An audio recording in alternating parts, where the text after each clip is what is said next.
ఇక నిన్న మీరు తెలంగాణలో మొత్తం చూసారు. ఏ సెల్ ఫోన్ ఆన్ చేసినా, ఏ టీవీ ఆన్ చేసినా, ఏ యూట్యూబ్ ఆన్ చేసినా, ఏ ఛానల్ ఆన్ చేసినా, ఏ పేపర్ చూసినా బండి సంజయ్ వ్యాఖ్యలు మాత్రమే కీలకంగా మారిపోయాయి. బండి సంజయ్ చేసిన వ్యాఖ్యలు తెలంగాణ రాష్ట్ర రాజకీయాలలో గద్దర్ అభిమానులకు, కాంగ్రెస్ పార్టీకి, బీజేపీకి పచ్చిగడ్డి ఎత్తే బగ్గుమనే పరిస్థితికి వచ్చింది. ఆఖరికి గద్దర్ అభిమానులు భారతీయ జనతా పార్టీ కార్యాలయానికి కూడా వెళ్ళిన పరిస్థితి కనబడుతుంది. నిజంగా ఇక్కడ తప్పేవరిది ఒప్పేవరిది అనేది ప్రజలు నిర్ణయించండి. కానీ వాస్తవాలను నేను చెప్పే ప్రయత్నం చేస్తాను. గద్దర్ బీజేపీ కార్యకర్తలను సంపిండు. అందుకే పద్మశ్రీ ఇయ్యం. ఆయన భావజాలం ఏంటి? ఎవరికి భయపడే ప్రసక్తి లేదు. కేంద్ర మంత్రి బండి సంజయ్ సంచలన వ్యాఖ్యలు. బండి సంజయ్ వ్యాఖ్యలపై పలువురు నేతల ఆగ్రహం. సోయిలేని మాటలు మాట్లాడుతున్నారంటూ మండిపాటు. తెలంగాణ ఉద్యమంలో అందరినీ ఏకం చేసిన వ్యక్తి గద్దర్. చరిత్ర తెలియని మూర్ఖుడిలా మాట్లాడుతూ క్రాంతి కిరణ్. బండివి బాధ్యతారాహిత్యమైన వ్యాఖ్యలు. అద్దంకి దయాకర్. బీజేపీ రాష్ట్ర కార్యాలయాన్ని ముట్టడించిన కాంగ్రెస్ కార్యకర్తలు. బండి సంజయ్ దిష్టిబొమ్మ దహనం.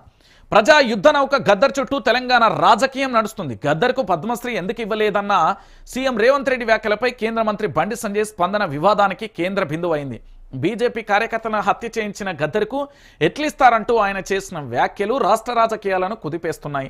తెలంగాణ ఉద్యమకారుడు, సామాజిక సాంస్కృతిక ఉద్యమాల నాయకుడు అయిన గద్దర్పై బండి సంజయ్ చేసిన వ్యాఖ్యలు పలువురు ఖండిస్తున్నారు. బీజేపీపై గద్దర్ అభిమానులు తీవ్ర స్థాయిలో మండిపడుతున్నారు. ఆయన గురించి అసలు ఏం తెలుసు అంటూ కూడా ప్రశ్నిస్తున్న పరిస్థితి కనబడుతుంది. అయితే వీళ్ళిద్దరి వాదనలో వితండవాదం అనలేను, ఇద్దరి వాదనలకు సంబంధించి ఏంది అంటే ఒక సోయి లేని వాదన అని కూడా అనలేము. ఇద్దరి వాదనలో కూడా వాస్తవం ఉంది. ఎందుకంటే ఇక్కడ కనబడుతున్న వ్యక్తి గద్దర్ ప్రజా ఉద్యమాలు నడపచ్చుగాక, గద్దరు పూర్తి స్థాయిలో సాంస్కృతిక ఉద్యమాలను నడపచ్చుగాక, గద్దరు ఉద్యమకారుడు కావచ్చు కాక, గద్దరు ఉద్యమాలు చేయొచ్చు కాక, కానీ అతను మావోయిస్టు ఏదైతే మాజీ మావోయిస్టుగా పనిచేసి పూర్తి స్థాయిలో కూడా తన ఒంటి మీద ఎన్ని బుల్లెట్లు దిగినాయో తెలుసు. దాని తర్వాత ఉద్యమంలో పూర్తి స్థాయిలో ఎంతమంది యువకులున్న తన పాటలతో పూర్తి స్థాయిలో కూడా అంటే ఉసిగొలిపి అని మనం అనలేం, తన పాటలకు ఆకర్షితులైన మంది చాలామంది యువత కూడా ఆనాడు ఉద్యమాలలోకి, మావోయిస్టు ఉద్యమాలలోకి వెళ్ళి ప్రాణాలు విడిచిన పరిస్థితి చూసాం, అసలు బాసిన పరిస్థితి చూసాం. సో మావోయిస్టు అనేది అంటే నక్సలైట్గా పనిచేశాడు అనే ఒక వాదన గద్దర్కుంటే, ఇక్కడ బండి సంజయ్ వాదించే వాదన ఏంటి అంటే, ఇప్పుడు పద్మశ్రీ అయినా ఏదైనా అవార్డులు ఇస్తే పూర్తి స్థాయిలో కూడా ఈ దేశానికి మంచి చేసిన వ్యక్తులు, ఈ దేశానికి లేదా ఇక్కడి రాష్ట్రానికి మంచి చేసిన వ్యక్తులకు ఇస్తాం. అంటే ఒక దేశానికి ఇప్పుడు ఏంది అంటే కేంద్రానికి సంబంధించి, రాష్ట్రానికి సంబంధిస్తే నిషేధిత జాబితాలోనే ఉంటాయి. మావోయిస్టుకు సంబంధించి ఉగ్రవాద కార్యకలాపాల టైప్లో దానిని చూస్తూ ఉంటారు. ఇది వాస్తవమైన విషయం. సో ఇక్కడ ఈ అంశం మాత్రమే ఇద్దరి మధ్యలో వేరియేషన్ వచ్చిందండి. సో అలాంటప్పుడు మేము ఎలా ఇస్తామంటూ భారతీయ జనతా పార్టీ వాదన ఉంది. సో మొత్తానికి ఇక్కడ Bharatiya Janata Party versus Congress party Gaddar అభిమానులుగా మారిపోయింది. అంటే గద్దర్ గారి కుమారుడు కానీ, గద్దర్ గారి కుమార్తె కానీ కాంగ్రెస్ పార్టీలో ఉన్నారు కాబట్టి Gaddar versus Congress party versus బీజేపీగా మారిపోయింది. సో పూర్తి స్థాయిలో ఇక్కడ వీళ్ళిద్దరికీ సంబంధించి అంటే నిజంగా కూడా గద్దర్ పోరాట పటిమ గురించి మనం ఒక మాటలో చెప్పలేం, గద్దర్ యొక్క పోరాట స్ఫూర్తిని కూడా మనం వర్ణించలేం, అంత గొప్ప వ్యక్తి కాదనలేం.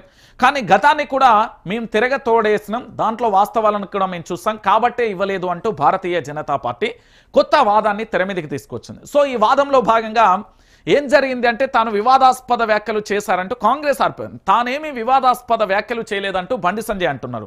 ఏమంటున్నారంటే, బండి సంజయ్కి సంబంధించి పూర్తి స్థాయిలో మా బీజేపీ అంటే భారతీయ జనతా పార్టీ కార్యకర్తలను సంపిర్రు కాబట్టి అలాంటి వ్యక్తులకు మేము ఎలా ఇస్తాం? ఎందుకంటే కేంద్రంలో అధికారంలో ఉంది భారతీయ జనతా పార్టీ, తెలంగాణకు సంబంధించి 10 మంది ఎమ్మెల్యేలు, 8 మంది ఎంపీలు, ఈ విధంగా ఉన్న పరిస్థితులలో మేము భారతీయ జనతా పార్టీకి మాకు నష్టం చేకూర్చిన వ్యక్తికి మేము ఏ విధంగా ఇస్తామంటూ బండి సంజయ్ ఆరోపణ.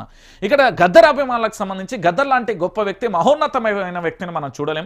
అలాంటిది మనం చూసాం. ఉద్యమాలు నడిపారు, సామాజికంగా అనేక రకాలుగా తాను చేసిన ఉద్యమాలు చాలా గొప్పవి. అలాంటి వ్యక్తిని మనం పద్మశ్రీ ఇచ్చి గౌరవించుకుందామంటూ గద్దర్ అభిమానులు, కాంగ్రెస్ పార్టీ నేతలు వాదిస్తున్నారు.